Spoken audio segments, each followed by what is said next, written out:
This is the X-Zone Broadcast Network, broadcasting worldwide on broadcast affiliates and satellite program providers, including CNN Broadcast Network, Sirius Satellite Network, Star Media, Good News Radio Network, Angel Broadcast Network, Wiki Broadcast Network, and WPBN TV. For more information on the X-Zone Broadcast Network, visit us at www.xzbn.net.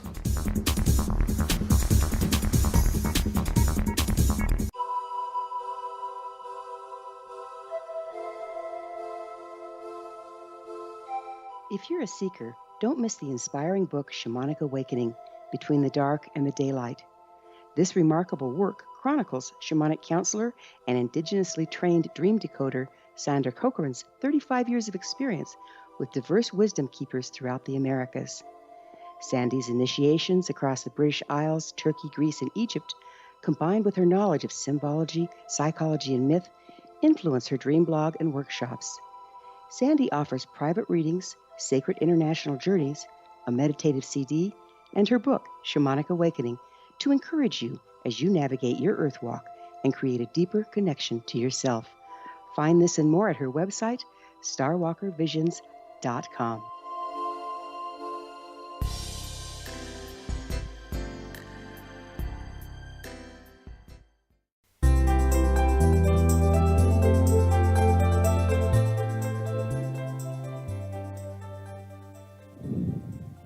Welcome to Know the Name, Know the Genius in You, where in a single moment you can recognize your brilliance and change your life. This is a transformational hour that covers an array of topics that demonstrate how individuals use their native talents, as shown in their name, to look at the ordinary in extraordinary ways. Albert Einstein once said that everybody is a genius. Why would one of the smartest people on the planet declare that everyone is a genius unless he knew that to be true? I'm Sharon Lynn Wyeth, and in each weekly show, you'll hear the fascinating ways other people discovered the genius in them and what they were able to accomplish. At the end of each of our shows, you'll hear clues on how you can recognize your own innate genius. All over the world, people have many, many diverse interests, and in that vein, people have asked about different occupations and areas of life that have highly interested them. People want to know how highly successful people have managed to achieve their genius mindset by utilizing the gifts that are seen in their name using namology science. Some of the letters asked about how does someone express their creative talents and how does someone share those talents with others in such a way that all benefit. Our expert tonight is once again Chaim Solomon, who has developed his genius in the area of teaching abstract ideas about life. Chaim's explanations are so terrific that we wanted him back to continue our conversation from 2 weeks ago. After finishing his education at the prestigious Yeshivat Kol Yehudah in New York, where he became an ordained rabbi, Chaim took up his discipleship under Rabbi Berg, focusing on three major kabbalistic texts as his area of specialty: the Zohar, the writings of Rabbi Isaac Luria, the Ari, and the Ten Luminous Emanations. Part of the Chaim's unique ability to relate this ancient wisdom to a modern audience is his time spent at UCLA pursuing biology and pre-med studies, as well as 10 years studying various metaphysical teachings, such as religious science, science of mind, in which he became a licensed practitioner and minister, theosophy, keys of Enoch, Buddhism, Upanishads, and the Bhagavad Gita. All of this wisdom is brought to bear in Chaim's work with students, his specialty being health, relationships, reincarnation, dreams, and meditation. He leads sold-out seminars internationally and counsels students privately each week. He's taught in major cities around the world, including New York, Toronto, Mexico City, Los Angeles, London, Rio de Janeiro, Sao Paulo, Lisbon, Chicago, and Miami. He now teaches and resides in Boca Raton, Florida, with his wife and 4 children. Many people who have heard Chaim consider his greatest gifts as teaching in parables, as the marvelous stories he tells definitely help his audience understand complicated concepts. Last time Chaim Solomon was on Know the Name, Know the Genius in You, we focused on the part of his name that indicates that he has surrounded himself with wise leaders from which to learn, that he has a tendency to be a workaholic, and is an avid reader and considers family a priority. This time we'll add to his name that it also indicates he has a lucky streak in his name and that he'll always land on his feet regardless of what happens in his life. Welcome back to Know the Name, Know the Genius in You. Wow, thank you very much. It's great to be with you. It's great to be with you in the audience. Thank you for the opportunity. We only have a very short time before break, but I'd like to take that opportunity for once again for you to just explain what the Zohar is, since we're going to be referring to it frequently during this interview. All right. The Zohar is the source of all kabbalistic wisdom, and essentially what the Kabbalists have taught us, it's literally the blueprint of the universe. So anything that you've ever heard, experienced, learned, read, whatever religious or spiritual teachings, etc., they are all sourced in this wisdom called the Zohar. And that's why the Zohar can and is uniting peoples of all various cultures, religions, races, religious backgrounds into unity, into oneness, into harmony and peace. So what language was the Zohar written in? The Zohar is originally written in Aramaic, which is the language of the soul. When you go back to the biblical story of the Tower of Babel, before the confusion of the languages, every human being on earth spoke the same language, which was Hebrew and Aramaic, made up of the Hebrew letters. It's only after the Tower of Babel, if you read even the literal story, it says then there was the confusing of the languages.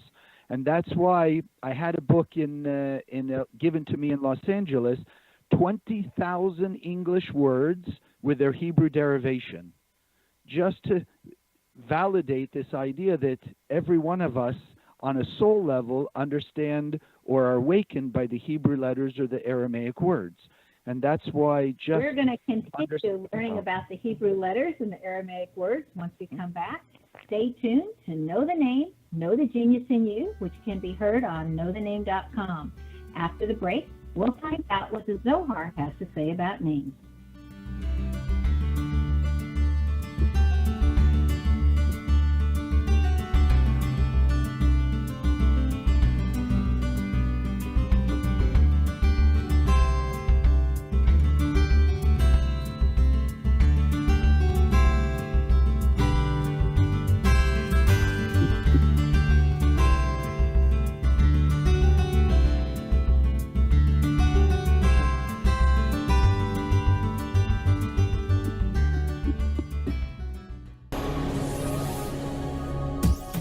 This is the X-Zone Broadcast Network, broadcasting worldwide on broadcast affiliates and satellite program providers, including CNN Broadcast Network, Sirius Satellite Network, Star Media, Good News Radio Network, Angel Broadcast Network, Wiki Broadcast Network, and WPBN TV. For more information on the X-Zone Broadcast Network, visit us at www.xzbn.net.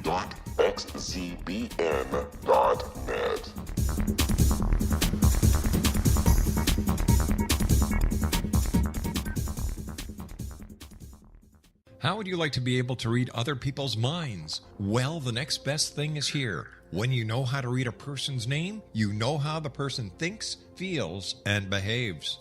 Each letter in our name holds a key to unlock our true essence. Our name contains both our gifts and challenges in this lifetime.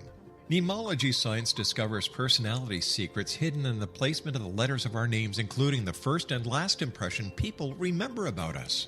Sharon shows us how to interpret the arrangement of letters as outlined in her book, Know the Name, Know the Person. Sharon Lynn Wyeth created mnemology science after 18 years of research and testing her theories, and has supported thousands of people around the world in understanding themselves and others better.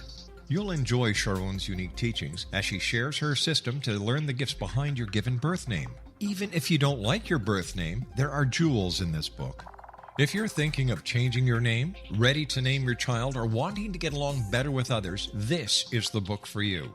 If you'd like to improve your relationships and change your life for the better, get the book today, Know the Name, Know the Person, or visit www.knowthename.com. That's www.knowthename.com.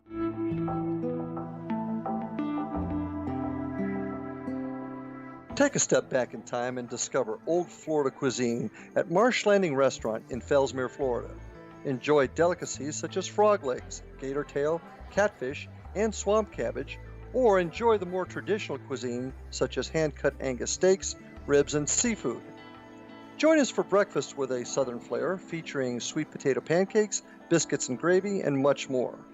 Planning a party? Marsh Landing's private dining rooms can accommodate groups from 8 to 80 people. While you visit, enjoy the historic pictures, artifacts, and stories that line the walls. Marsh Landing is truly a unique experience. Marsh Landing Restaurant, 44 North Broadway in historic downtown Fellsmere, or visit marshlandingrestaurant.com. Marsh Landing, old Florida cuisine at its best.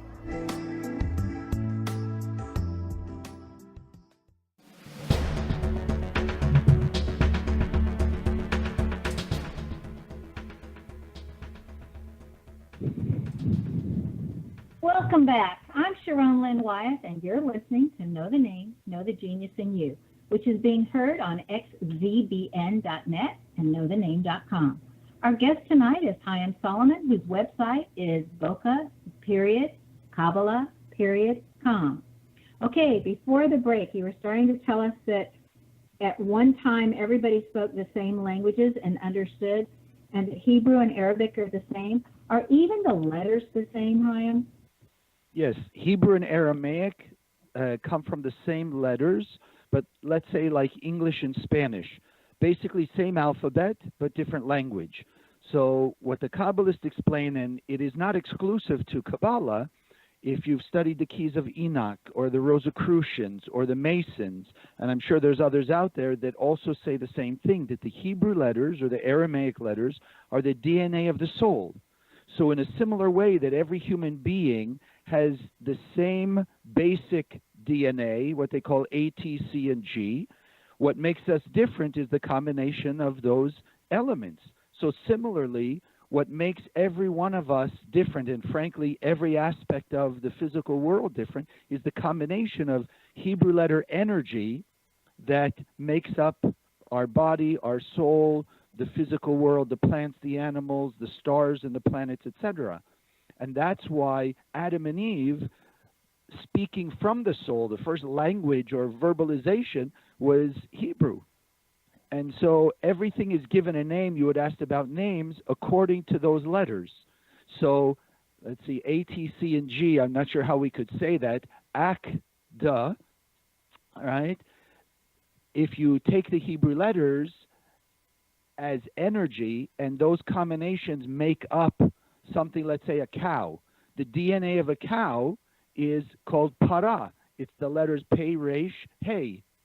And that's why it says in the Bible, whatever Adam called it, that was its name. Because when he looked around the world, Adam and Eve were on such a level they could see with spiritual vision before they made the mistake that we think of as the tree of knowledge, good and evil. They could see the energy. So they could pierce right through the physicality and see the combination of Hebrew energies, energy forces called the letters, and that was the name. They just pronounced those letters, and that was the name of the cow, the donkey, whatever, plants, animals, etc. And so with us, every person's name, as your nemology explains in English, similarly in the Hebrew, every one of our souls has a soul name, if you will, a frequency of energy of those combinations of letters that will allow more of our soul's light to be unlocked, revealed, and projected into the world. And that's why so many people, even in English or certainly in Hebrew, when they've gone through different situations or they're no longer feeling connected to a name, they will change their name. In traditional Judaism, if a person is sick, they often added a name or changed a name, understanding without the deepest Kabbalistic idea that, changing the name could change the luck, change the destiny, change the future. Well, I know in namology science, we try very hard when we're helping someone create a new name that we keep the same essence of the name that they had before, so that the lessons are still there and the gifts are still there, but how they go about it is easier for them or has more light and energy with it. Now, does the Zohar do that too when you're helping somebody change names?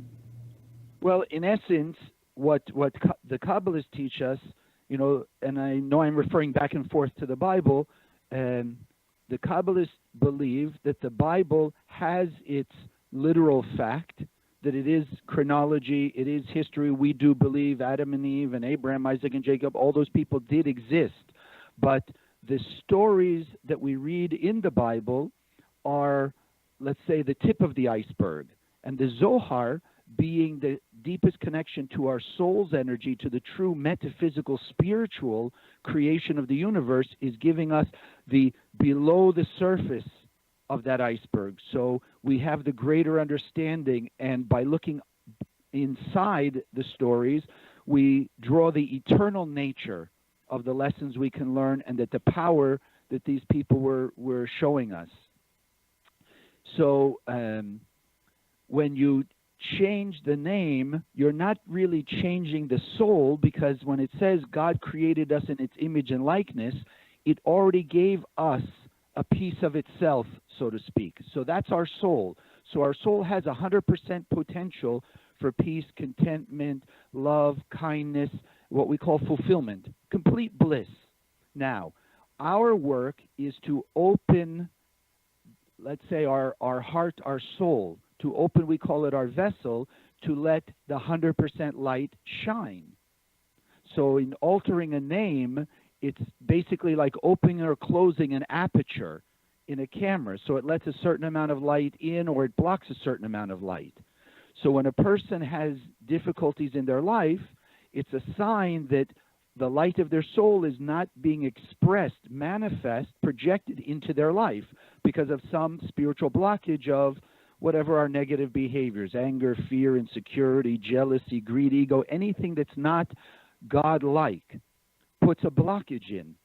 So then by altering the name, we're altering those blockages and removing them, so that more of our soul's light that is hiding inside of us will shine out. So a person's business can change, their health can change, their relationships can change by revealing more of their potential. It's similar when a parent looks at a child and they say, oh, I know my child has a certain God-given ability. Well, then they ideally want to bring some kind of training to the child or education to manifest all of that talent. They're not really putting talent in the child. They're allowing what's there to come out and be expressed and benefit the child and people around them. When someone changes their name, or maybe they leave the letters the same, but they're changing the enunciation, like Simon could be Shimon, does that make a difference in the energy and the light that's coming in, or is it just the letters? Well, it's a little of both, because when you go back to the original language, Aramaic and Hebrew, what we generally refer to as the letters are what we would call consonants, and the vowels, if you've ever seen Hebrew written or printed in a book, the vowels are the little dots and dashes that are around the letters. So the Kabbalists explain there is power to those vowels that alter or enhance the energy. So like you're saying, sometimes the pronunciation can change the vibration of a person, but the basic structure is the letters. We have the biblical story of Abraham and Sarah, who changed their name. They altered their name, and that changed their destiny. So in the same way, that's why we learn a name is so important. Well, and I use that as an example a lot, because once they changed their names, they both had the AH combination in their name. And in namology science, the AH says you're now on mission for God, and you're now in service, total service. So we find all of this fascinating with the names. I'm curious, Chaim, Were there stumbling blocks along the way when you were studying the Zohar? I mean, did it ever cause you to feel like an outcast because you were studying something differently than somebody else, or they had and you just wanted to wake everybody up? Or how did that feel, and what stumbling blocks when you were learning about the Zohar? Well, like you mentioned a little in the introduction, I spent 10 years studying science of mind. I was a minister in science of mind, and I was studying anything I could get my hands on because I just knew intuitively that there was a spiritual realm that had all the answers. I mean, if God is pure and perfect, then there has to be a realm related to our world that is also pure and perfect. But I hadn't come across the technology to understand it until I was dropped in the Kabbalah Centre. Now, I found the Kabbalah Centre in 1987. And back then, we were the only people on the planet really teaching Kabbalah. So, of course, there was a lot of resistance. There was a lot of hesitancy because tradition says that Kabbalah should only be taught. The Zohar should be held in the highest regard and therefore only studied by the most holy people on earth. And yet, as I've come to understand and now share with tens of thousands of people over the years, that the Zohar, the true Kabbalists have written for thousands of years, the Zohar belongs to every human being on earth because it's the way to awaken and manifest all of the blessings that God put inside of us. And there's not one human being on earth who doesn't deserve that, because if God created us and gave us these tools and these technologies, there's no human being on earth who has the right to deny any person that, because it's the way we can bring harmony and unity to humanity. And what every religion and spiritual teaching is working towards, heaven on earth, peace on earth, goodwill towards all mankind, unconditional love, love your neighbors, yourself. All those terms just represent taking what we were in the endless world, one unified humanity, and make it manifest here on earth. But that's our job. It's not up to God. God did its work already by creating perfection. We were given free will to either hide that perfection or reveal that perfection. And that's what Kabbalah is teaching. Many times we were told that you didn't study the Kabbalah until you were at least age 40. And yet now I see it being taught younger and younger. Do you have a perfect age or a wonderful time to start? Well, if you want to really be technical, ideally when parents are conceiving a child, they're already conceiving them in the consciousness of Zohar and Kabbalah. So the child's soul is being drawn from a level that's already open to these teachings, this wisdom, these tools and technology. So in the Zohar it says, in the days that we are in, remember the Zohar, if it's the blueprint of the universe, it's eternal. From the beginning of this world till we go back to the metaphysical endless world of absolute perfection, the wisdom is there. Nothing can be altered or changed. It's all there. So it says in the Zohar that children, I mean, they, as best I can remember, the number that I've seen is 3-year-old, because, before that point, it's a little difficult to teach them. Okay, hold that thought.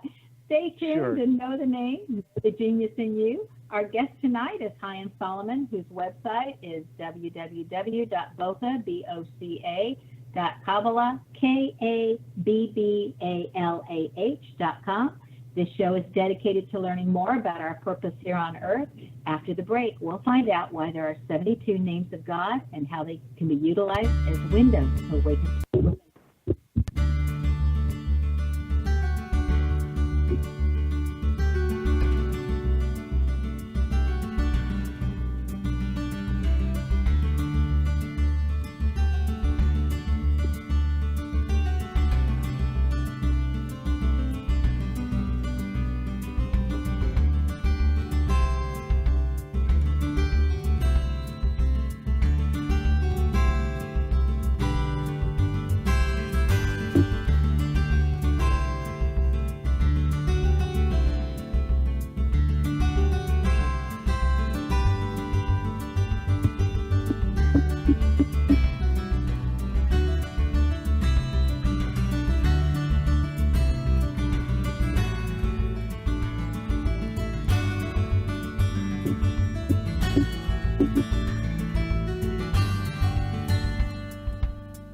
This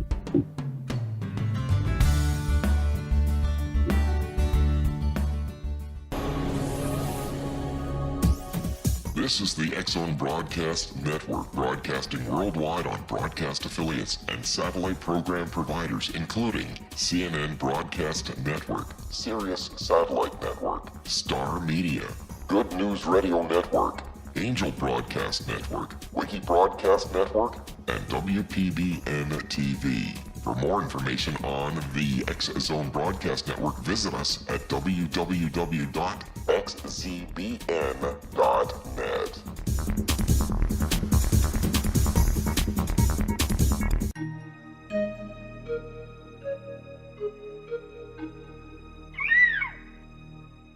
While science pursues fact, magic accesses the quantum level, bridging random facts to form truth. As long as science and magic remain separate and polarized, the truth cannot be known. I'm Gwilda Wiyaka. Join me on the Science of Magic radio program, dedicated to unification and evolution of consciousness. During each episode, I'll be speaking with experienced and respected scientists and mystics. From astrologers to astronomers, from medical doctors to shaman, the scientific method to dowsing and intuition, we'll weave together information from seemingly divergent practices to promote unity and enlightenment. Join me, Gwilda Wiyaka, and the Science of Magic right here on the Mutual Broadcast Network. For more information, visit www.thescienceofmagic.net. Gibbs A. Williams, Ph.D., is a practicing psychoanalyst, supervisor, researcher, and author in New York City. Much of his life has been dedicated to understanding nature and the uses of meaningful coincidences or synchronicities. His radical and original non-Jungian, non-mystical, non-magical theory of synchronicities illuminates much of the fog surrounding this challenging and perplexing topic. His ideas and manners are fresh, presented in a style that is both entertaining and highly informative. He is also an expert on crisis intervention, specially focused on violence reduction for the police and citizens, mastering anxiety, frustration, and stress without the use of medication, and effectively preventing and treating heroin addiction. Dr. Williams can be contacted at his email address at gwwilliamsny11@aol.com or visit his website at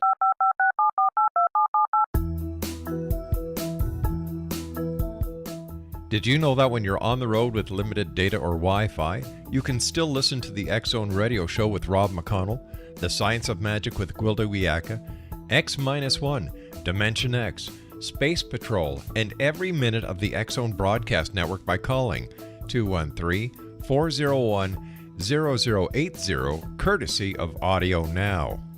No smartphone, app, or internet needed. It saves your data plan and it's free if you have unlimited minutes. Call 213-401-0080 to listen on any phone, anytime, anywhere. Remember 213-401-0080 for the best of the paranormal, parapsychology, and sci-fi radio programming anywhere, 24/7, 365.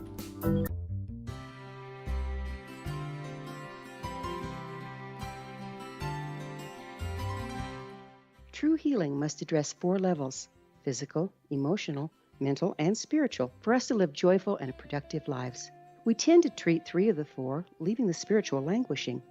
If you're tired of the same dysfunctional patterns cropping up in your life, soul balancing is for you. Trixie Phelps, owner and founder of Soul Balancing, is a naturally gifted energy healer trained in numerous esoteric forms, including shamanism. Trixie has created a powerful modality that safely and effectively clears your energetic field. A soul balancing session can remove interference, heal trauma, and restore your hope. Contact Trixie for a life-changing long-distance session today, www.soulbalancing.world.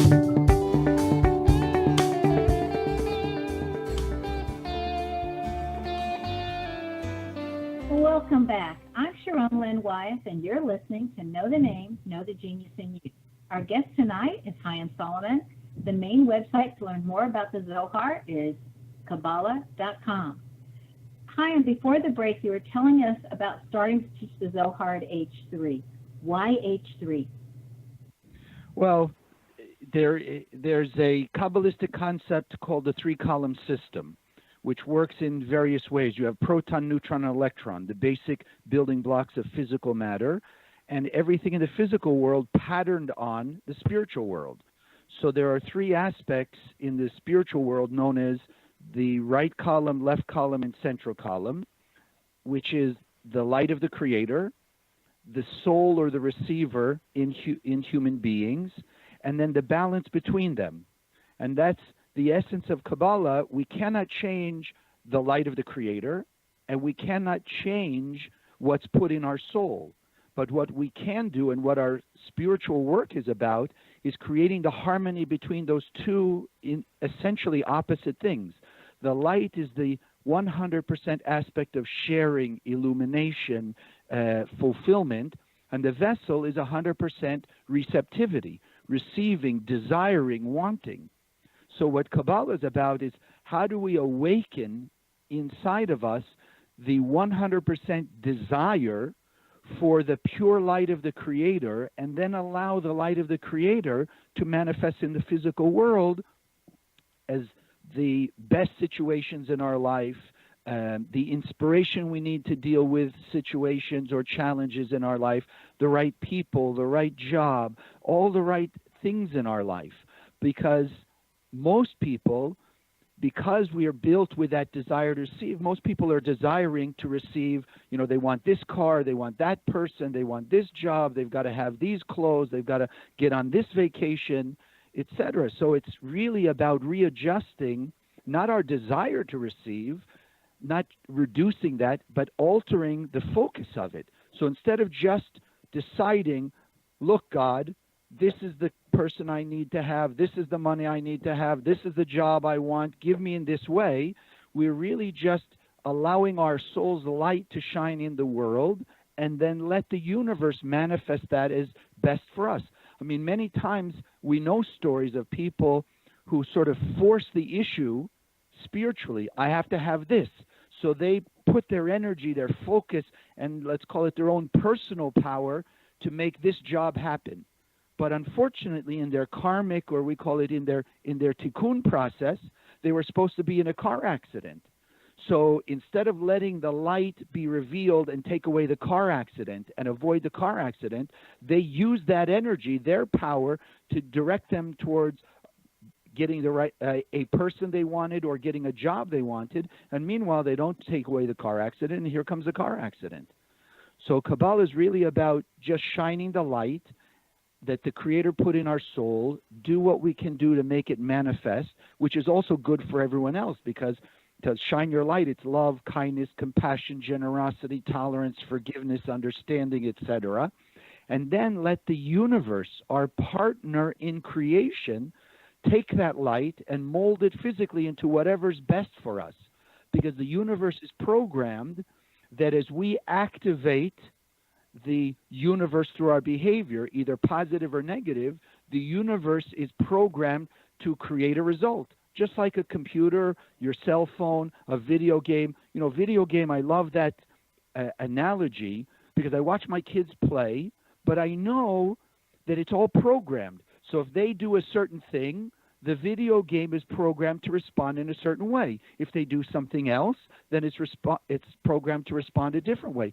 So the universe is like that. That's why so many teachings say the universe reflects back what you do.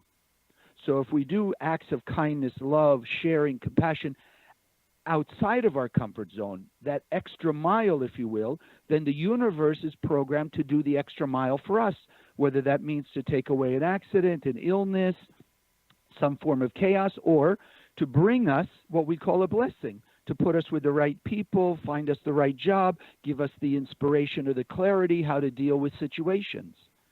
But it's a partnership. It's not me by myself. It's not the universe by itself. We're here in this physical world as a body and a soul, as the infinite light of the Creator and the physical material world.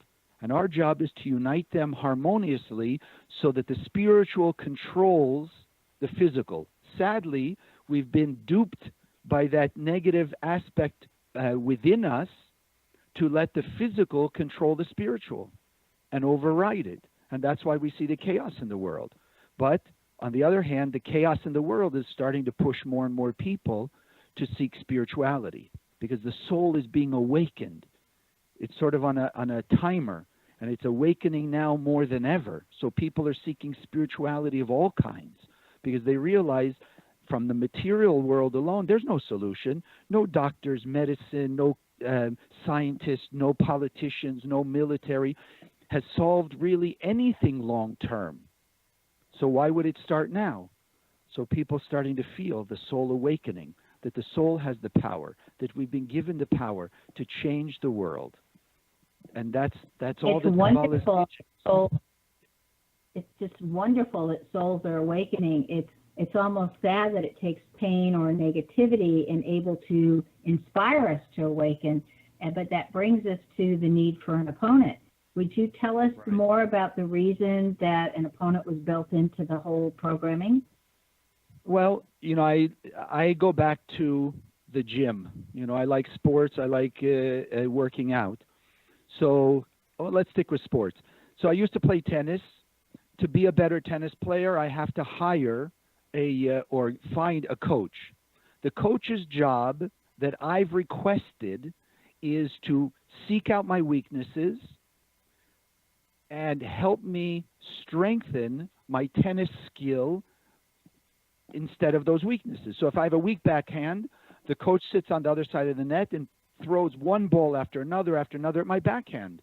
It could be frustrating to me, it could be disturbing, but I know in the long run, the practice and the repetition makes me a better tennis player, strengthens my backhand. So when we came out of the endless world, we essentially hired an opponent to put some resistance so we wouldn't just come down here and say, well, if I'm a little nicer and kinder and more generous or forgiving, I'm going to have infinite bliss. If it's too easy, then from our point of view, it's also worthless. We lose the value of it. When we have to make some effort to achieve things in our life, we find more fulfillment and more value in it. So we essentially hired this thing called the opponent, the adversary, to just put some resistance.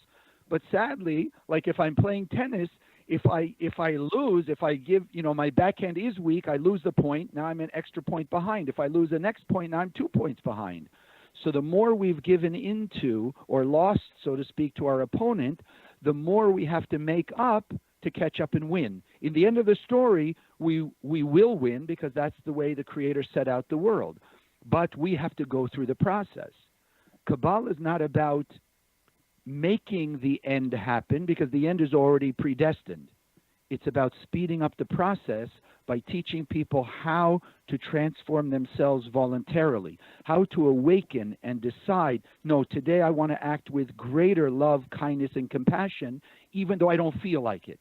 I feel angry at this person, but because I want more blessing in my life, I'm going to wish them well. I'm going to act with kindness and understanding and compassion. I'm going to meditate to shine the light of my soul out on that person. And in doing that, I transform, from my point of view, darkness to light, chaos to order. And each one of us have our own individual relationship, if you will, with the universe, with God. So it's like one-on-one. And every person in my life is my arena to express my godlike behavior. And when I do that, cause and effect brings it back to me. If I shine light and act kind and compassionate towards somebody else, and they still want to hold on to their negativity, it's cause and effect for them, separate from my cause and effect. So they'll have chaos, I'll have greater harmony and order. They'll have discord, I'll have peace of mind. So the opponent also tries to trap us in worrying about the other person. If I send them light and act nicely, I expect them to be nice to me. No, it may not be that way, but the universe will find a way to bring it back to me. Good will always come my way in unexpected One manners. faces opponents in many ways. How do we know we'll survive or we'll make it? Is the universe set up complicit with humans so that we all eventually win? That's a very nice way to put it. Absolutely. I mean, think of it. If the infinite Creator said, I want you to have total bliss, I'm filling your soul with my infinite light of total bliss, contentment, peace, and blessings, then in the end of the story, of course, that's how we're going to end up. Like my teachers, the Rav Berg and Karen Berg, have been saying over and over for 30 years I'm in the center. You walk into a dark room, you turn on any light source. Who wins, the light or the darkness? The light will dispel the darkness. Darkness will never overcome the light. We have to turn off the light, so to speak, to make the darkness show up again. But as long as we're shining the light, darkness can't overtake it. So too spiritually. And that's why every religion is based on the most fundamental idea, love your neighbor as yourself. As we're shining light to everybody and we're acting with that unconditional love, then our world is enlightened. And when we get more and more people on that same page to make their world enlightened, pretty soon we've reached a critical mass, and every human being on earth will see the light, be drawn to the light, and the opponent will have no more chance. None whatsoever. Is that when the opponents will disappear, or what happens? Yes, the Zohar calls it, that's when, as it's traditionally known, the evil inclination, the one, our ego and our selfishness, will be transformed into the good inclination. Like darkness. If you walk in a dark room and you turn on the light, does the darkness go outside the room? Does the darkness move somewhere? No, it just disappears because it's not real. It's not eternal. The light is eternal. The light is real. The darkness just vanishes. Ask a scientist, definition of darkness, absence of light. But what's the definition of darkness? No, it's the absence of light because there is no such thing. It's only light. So, now, sorry. Go ahead. In the 1,000 years of peace and prosperity that everyone has been promised, regardless of what religion that they're, following, would that mean that the darkness just disappears at that time? Is that what the goal is, or is that what causes that 1,000 years of peace and prosperity? Well, the 1,000 years comes from the first verses in Genesis. Essentially, God created the world, it says, in 6 days, and the seventh day is the day of rest, the Sabbath. So the Kabbalists explain that those 6 days represent the time that we have to do our spiritual work. But by the end of that 6th day, when the seventh day of rest is entering in, which is that 1,000 years of peace, by that time, one way or another, we are going to be perfect beings. We're going to be 100% expressive of our godlike nature. Now, as we get closer and closer to that deadline, which is coming up very fast, there's more and more pressure, which is why we see so much chaos and so much pressure. I'm sorry? Know the name, know the genius in you on xzbn.net and knowthename.com. After the break, we'll find out what Chaim Solomon has in his name that has assisted him, that you may have in your name as well. And we'll continue the conversation that is just so marvelous, with Chaim sharing so much of his knowledge in a way that we can all understand. Stay tuned.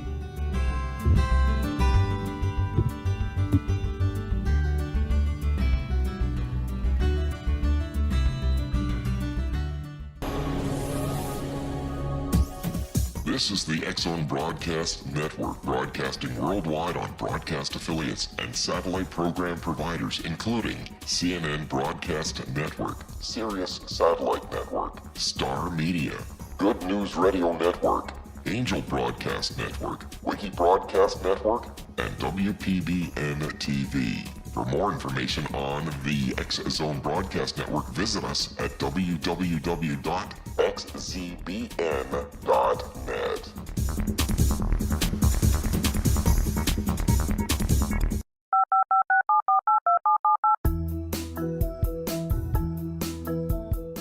Did you know that when you're on the road with limited data or Wi-Fi, you can still listen to the X-Zone Radio Show with Rob McConnell, The Science of Magic with Gwilda Wiyaka, X-1, Dimension X, Space Patrol, and every minute of the X-Zone Broadcast Network by calling 213-401-0080, courtesy of Audio Now. No smartphone, app, or internet needed. It saves your data plan, and it's free if you have unlimited minutes. Call 213-401-0080 to listen on any phone, anytime, anywhere. Remember 213-401-0080 for the best of the paranormal, parapsychology, and sci-fi radio programming anywhere, 24/7, 365.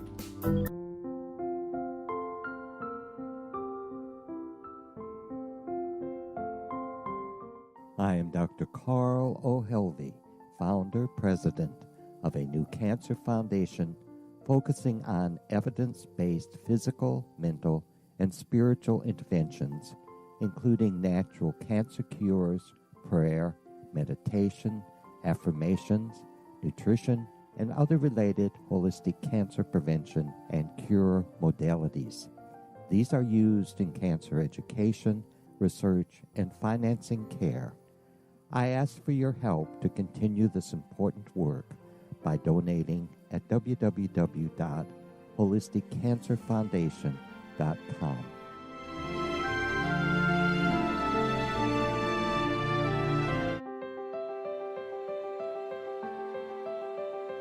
Wouldn't you love to know the secret to everything? I'm Dr. Kimberly McGeorge, and on The Secret to Everything, we will merge the practical with open investigation into all realms of the mysterious.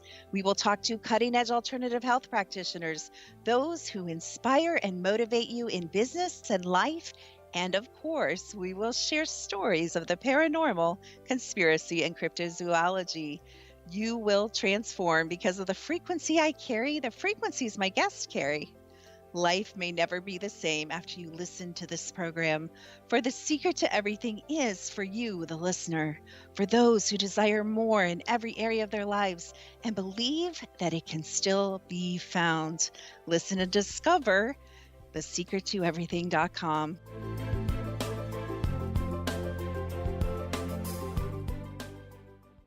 Little children aren't the only ones afraid of the dark. Millions of soldiers return from war zones with PTSD, anger, frustration, fear, and loneliness, much of which surfaces during the darkness of the night.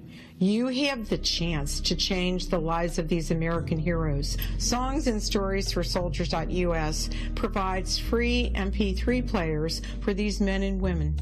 With a list of 3 million songs in 16 different styles, 100,000 audiobooks, and 30,000 old-time radio programs, every veteran can find something to soothe and comfort them at no cost. All our players contain an 8-hour audio program designed to help veterans fall asleep. With 1,500 plus vets now participating, it's our goal to deliver 10,000 audio players this year. Go to our website at songsandstoriesforsoldiers.us. Help us help a veteran make it through the night.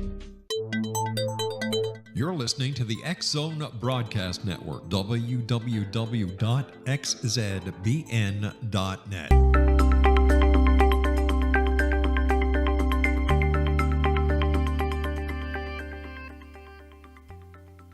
Welcome back. I'm Sharon Lynn Wyeth, and you're listening to Know the Name, Know the Genius in You. Our guest tonight is Chaim Solomon, whose website is Kabbalah.com. Chaim was taking his skills to a level where he's able to assist others to raise their own consciousness by becoming more aware. Chaim, before we come back to what we were talking to before the break, we had promised our listeners to talk to us about the 72 names of God and how they can be utilized to awaken the light within us. Okay. The first thing to understand, 72 names of God represent 72 attributes of the Creator. So when we think of love and kindness and forgiveness and good thoughts and healing and prosperity, those are what are known as the names of God. Now, those names are 3 Hebrew letter combinations, and as we said in the beginning of the program, the Hebrew letters are portals and channels of the light of the Creator. So they emanate energy. Because our soul is already filled with light, if you will, pre-programmed, so to speak, then our job is to put the two together. So literally by scanning or visualizing those letters with our eyes, we're allowing the energy from those 3 energy forces to pierce through the eyes, reach into our soul, and activate the DNA of the Creator inside of us. So each one of them can be utilized like function buttons on a computer keyboard. As we're scanning them, they're awakening these different attributes inside of us. And so every human being on earth, regardless of the language they know or their religious background, etc., because the Hebrew letters are in the DNA of every human being on earth, every human being has a spiritual awakening by using those 72 names. And where do we find them encoded in the Bible? In Exodus I believe it's chapter 14, verses 19, 20, and 21. It's the only place in the 5 books of Moses you have 3 consecutive verses with 72 letters. So the Zohar takes those 3 verses and combines them so that you have 72 3-letter combinations. And where is this? What's the story in those verses? The splitting of the Red Sea. So what the Kabbalists explain is this is the technology Moses used to split the Red Sea and allow the Israelites to pass through. So we explain to people by scanning the 72 names, it allows us to split our own Red Sea. Person has trouble with business or family or health or just no peace of mind or whatever their particular issue is like the Red Sea. You almost see no way through it. But by scanning the 72 names and meditating to shine that light force of your soul out into the world, then that darkness of the Red Sea splits. And now you have inspiration, you have guidance, you have clarity, just like the story says, and the Israelites were able to cross on dry ground. So you're talking about sharing the light, and we hear that term used frequently, sharing the light.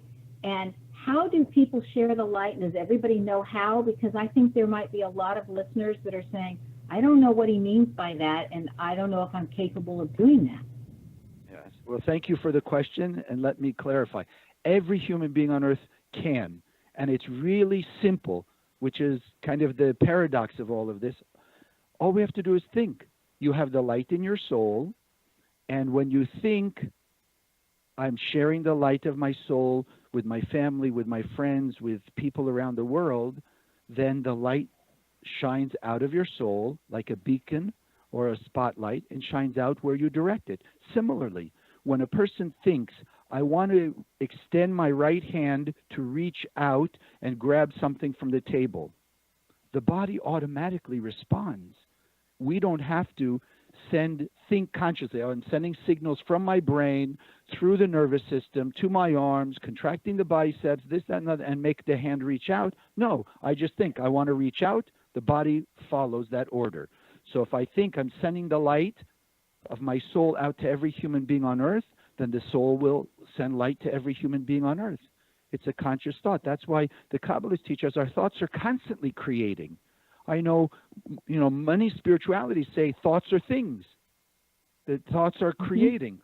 We're just learning how to focus our thoughts in sending the light, love, kindness, all the godlike behavior so that we're creating a more illuminated and blessed world. And imagine, because like attracts like, when we open our heart and we open our soul and we're shining the light of unconditional love, the light of the Creator to every human being on earth, it pierces through their negativity and goes right inside their heart and soul. So eventually, when enough of us are shining light on every human being on earth, even the worst, most quote-unquote evil person on earth, the light of God will awaken inside of them and they will have a transformation. We read that in the Bible. We've seen, stories just in life, people who were thieves or, they were negative people and they had this spiritual awakening and they changed, etc., because the light is there. We don't have to bring light into our soul. We just have to activate it. So as we can all send light to every person on earth, we're activating more and more of that light until we're all shining 100%. As we were saying before, wow. Boca Center... That sounds easy. That just sounds so easy to do. If all you have to do is think about it.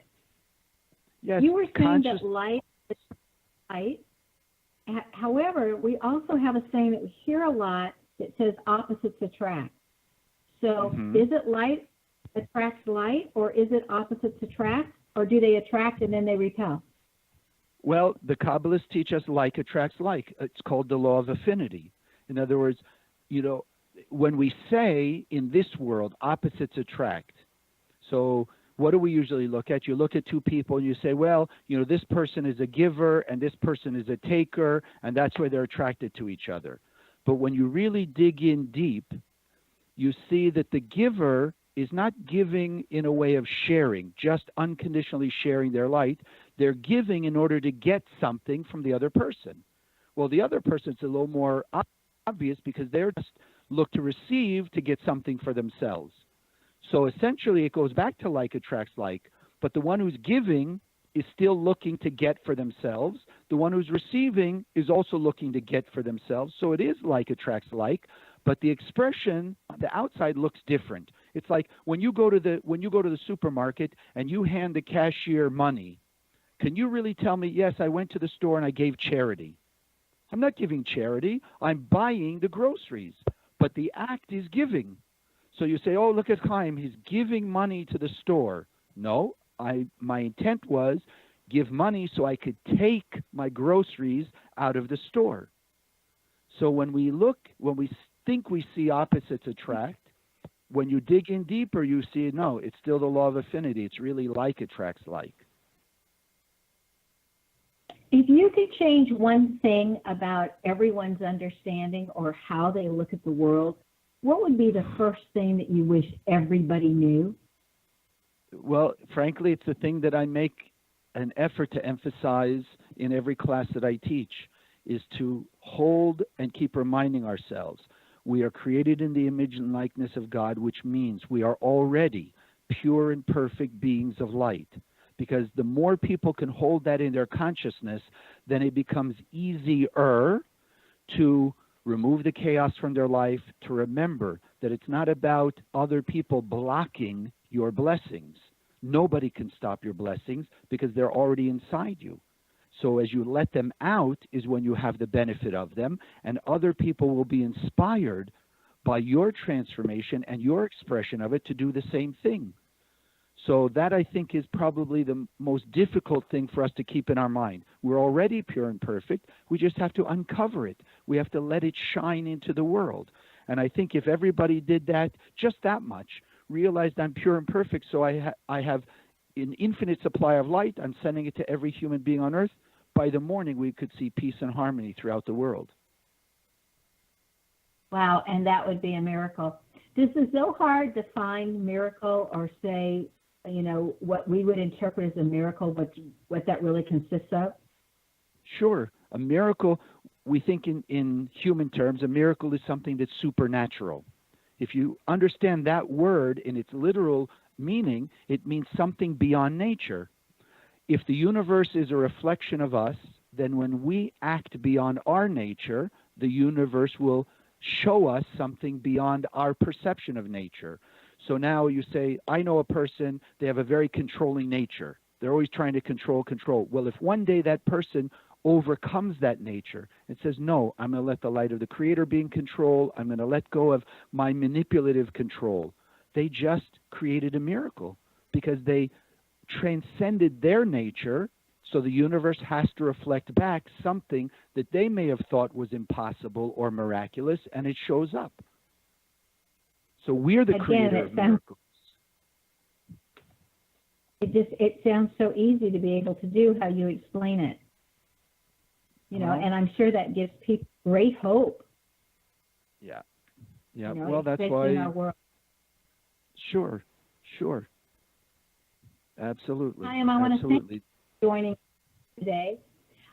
Be prepared to be enraptured when learning new ways of looking at old topics when you experience Chaim Solomon's work. Websites, again, are www.kabbalah.com for general information on the Kabbalah and www.boca, spelled BOCA.kabbalah.com. Chaim Solomon excels at being able to land on his feet in tough situations so that others consider him as having a lucky streak. It can also be described as being able to make lemonade when life gives you lemons. The lucky streak found in the letter H in Chaim's first name.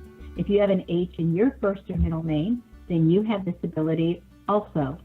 Do you know where your genius lies? I'm Sharon Lynn Wyeth, host of the radio show Know the Name, Know the Genius in You, which can be heard every weekday at various hours right here on xvbn.net radio and knowthename.com. Tune in to hear fascinating ways other people have discovered the genius in themselves and what they're able to accomplish every week right here in Know the Name, Know the Genius in You. This is Sharon Lynn Wyeth signing off.